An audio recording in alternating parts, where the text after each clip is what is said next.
And now, it's Boomer Life. Lifestyle discussion designed to make your life more engaging, meaningful, and complete. Celebrating the baby boomer generation, this is Boomer Life on CIL 650. Can't you hear the pounding of my heartbeat? 'Cause you're the one I love. Welcome to Boomer Life on CL 650. I'm Joanne Sutton. Thanks for joining us. So on Boomer Life today, we're going to be talking about the latest innovations in hearing with Next Gen Hearing. And as Red Robinson likes to say, it's not Next Gen. There's no T. It's just NEXGEN, hearing. We're going to be speaking about the inner workings of the ear from an expert perspective, and we're going to be offering some real solutions for those who are suffering from hearing loss. It's something that could happen to any one of us at any given time. Hearing loss can be a natural part of aging. It can also be gradual over time, or it can be sudden overnight. We'll talk about that with some of the expert ear, nose, and throat specialists we've got lined up for you today. So joining us in the studio right now from Next Gen Hearing is registered audiologist Dr. Ted Venema. Ted, thanks for joining us today. Great to be here. So tell us a little bit about yourself and the company, Next Gen Hearing. Oh, I joined Next Gen Hearing about 4 years ago. I moved here from Ontario and ran an office with Mark Hambley of Next Gen Hearing for a year, and I studied audiology in Bellingham, Washington many years ago, and then further at the University of Oklahoma, and it's just nice to be back on the West Coast again. And the company itself, Next Gen, what can you tell us? Next Gen grew like a weed from just a few offices in Victoria, and then they also had offices in the interior around Kelowna, Penticton, and all that. And then there was a separate arm called Mainland Hearing, which was here on the Lower Mainland. And about 2 years ago, Next Gen and Mainland Hearing merged, and now there's over 40 offices in BC. So also joining us on the telephone line right now from St. Paul's Hospital, we have Dr. Brian Westerberg and Dr. Jane Lee. So let us say hello to both of you right now. Morning, Joanne. Morning, Joanne.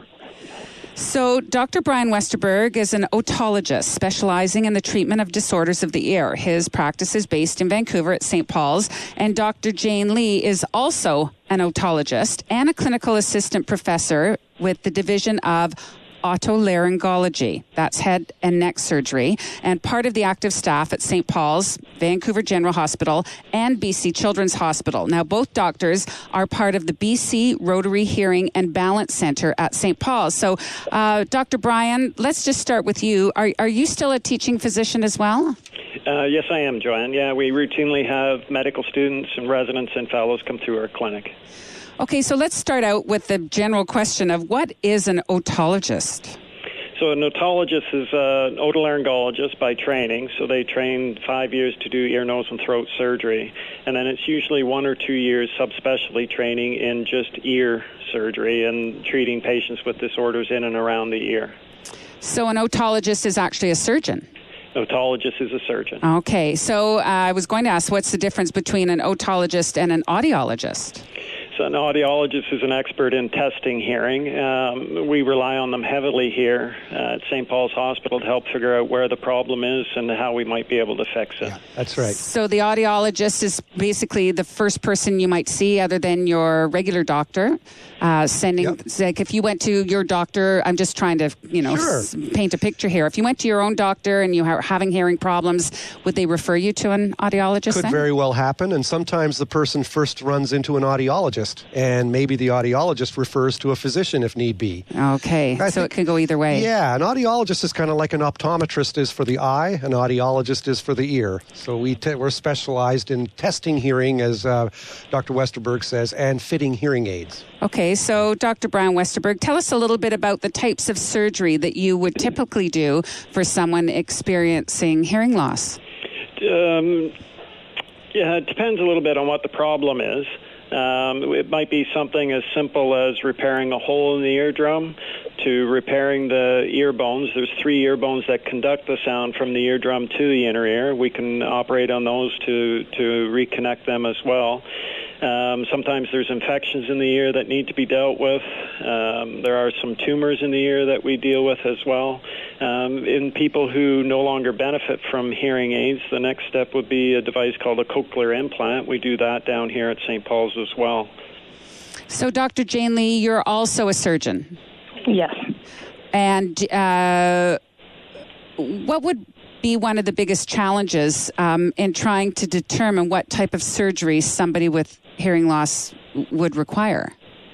So not everyone with hearing loss is a candidate for surgery. So the audiologist plays a really key role in determining the type of hearing loss the patient has. It's also really important to examine the patient and see exactly where the problem is. Often that'll give you clues. But it's very key to figure out what type of hearing loss it is. Typically, the type will, help us determine what needs to be done.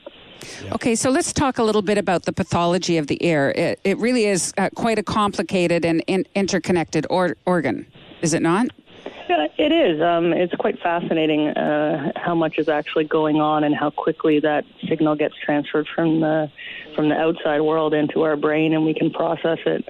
It's an intricate organ. It involves the outer ear, which also has the eardrum and the ear bones, and then the organ of hearing in itself is quite complicated as well.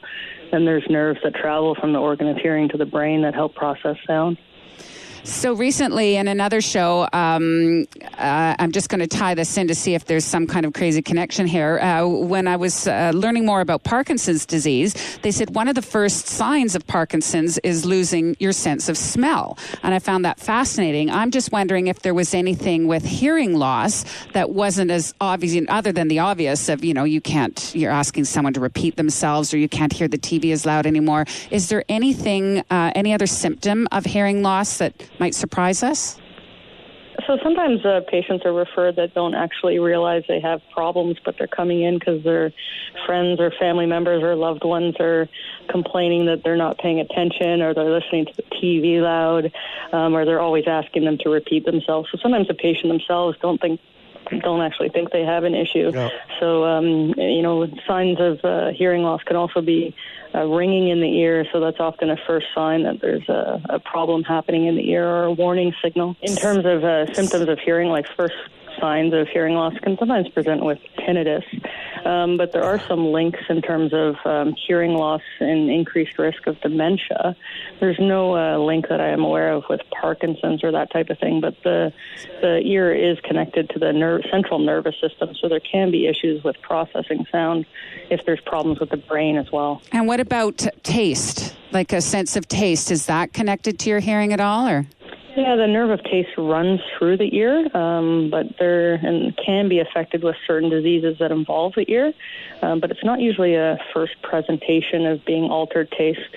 So it's not something that people usually come in complaining of.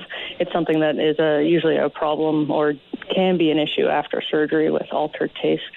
Yeah, I can add to that by saying that by far the most common hearing loss is damage to the inner ear, or the what they call the cochlea, which is like a Greek word for snail shell. It's a tiny little area, but a snail shell area deep embedded in the bone of your skull, and it's filled with fluid and tiny hair cells. And about 95% of people with hearing loss have damage to that area. Okay. So going back to some of the research in general that's being focused on improving provision of care to patients with ear-related disorders, Dr. Brian Westerberg, can you tell us what kind of advances are taking place right now?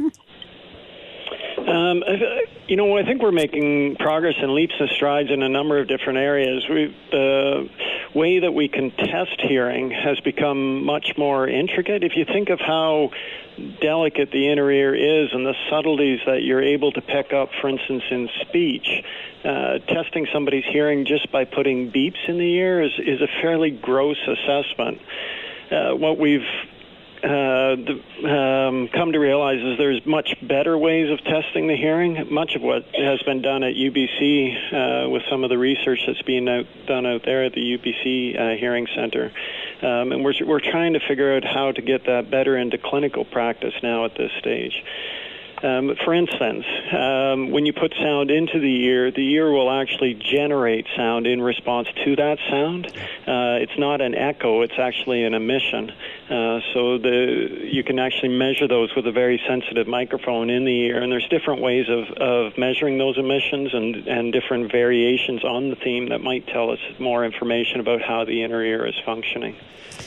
And I've just read a bit of an article about some new technology in the area of testing, something to do with an iPad. How does that work? One of our colleagues in Ottawa developed, he calls it the shoebox audiometer, meaning that you could just, reach into the shoebox and pull out everything you need to test somebody's hearing. So it's an app for the iPad. It's calibrated. It's actually a approved medical device in Canada and FDA now, I think, too, in the United States. And what we found with it is, one, it's highly portable. You can just put it in your suitcase and carry it around with you, whereas our standard audiometers are quite a bit heavier and not so portable. It's calibrated. It's as good as doing it in the sound booth with our regular equipment as well. The other thing about it, it's a game. I was trying to test a child's hearing with it. You can do it our standard way, where you just push the button and they respond to it. But I just couldn't get this child to respond, so I just turned it around, and it's a game where the child would put their finger on a icon, and that may be, for instance, an egg. You just put your finger on the egg and hold it, and if you hear the chicken chirping inside, well, then it goes into the barn. If you don't hear anything, then it goes into the egg crate and goes to market to be sold. And it worked really well. And this child, who I couldn't get a result on, they had it done within 2 minutes. And I'm looking at it, it was an amazing display of how technology can really work well to test hearing. Oh, that's fascinating. What a great example as well. And this would probably help the entire industry in assisting people in outlying communities and taking the testing process into areas where you've maybe never been able to access before. Yep. Yeah, very much so. In fact, I'll let Dr. Lee answer that one, because she's really been the driver behind the outreach stuff that we've been doing from St. Paul's. So we've been going up, Dr. Westerberg and myself, to certain Indigenous communities that are quite remote, and it's been really helpful to have that iPad audiometer. You just need to sit in a quiet room, and you can test anyone's hearing. And arguably, we've been able to test other people or have other people use the iPad and test with very little interaction. So it's been really quite helpful, and kids seem to really like it because it has that game element. I think it's been a game changer. We used to have to go up there. We wouldn't know if people would have hearing loss, and then we'd have to bring them all the way down into the city to have their hearing tested, and I think it's been quite beneficial. So I know both of you are working out of St. Paul's Hospital at a center called the BC Rotary Hearing and Balance Center. We're going to hear more about that in just a moment. You're listening to Boomer Life on CL 650. I'm Joanne Sutton. Today we're talking about the dramatic effects of hearing loss and the solutions that you can find with Next Gen Hearing. In studio with Next Gen's Dr. Ted Venema, and on the line with otologists Dr. Brian Westerberg and Dr. Jane Lee, ear, nose, and throat specialist in Vancouver. You can always get more information online at nextgenhearing.com.